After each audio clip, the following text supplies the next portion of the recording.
আমি বিশ্বাস করি আজকে মঞ্চে যারা আছেন যদি আমরা মুনাফিকি না করি, মঞ্চে যারা আছেন যদি মুনাফিকি না করি, মুখের এবং কাজের কথা যদি একসাথে থাকেন, মুখের সাথে কাজের যদি মিল থাকেন, আমি এই লক্ষ জনতার সামনে কসম করে বলতে পারি আগামীতে ক্ষমতায় যাবে ইসলাম, কোনো সন্দেহ নাই।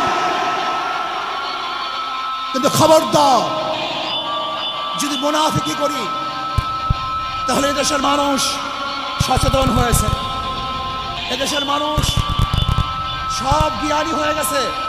বিশ্বাস করবেন না, একজন রিক্সাওয়ালা, ঠেলাওয়ালা, কুলি মজদুরের বক্তব্য শুনলে আমরা আশ্চর্য হয়ে যাই বাংলাদেশের মানুষ কত সচেতন, তারা কত সচেতন হয়েছে। যদি আমরা মুনাফিকি না করি, যদি আমরা ঐক্যবদ্ধ থাকি, বাংলাদেশে একটা বাক্স ইসলামের নামে দিতে পারি। যেরকম আমেরিকা এবং ওই জারস ইসরায়েল ইরানের আক্রমণ করে ভেবেছিল মুহূর্তের মধ্যে নিশ্চিহ্ন করে দিবে, কিন্তু আক্রমণ করার পরে দেখেছে ইরানের গুহার থেকে কোথার থেকে বোম মিজাইল চলে আসছে।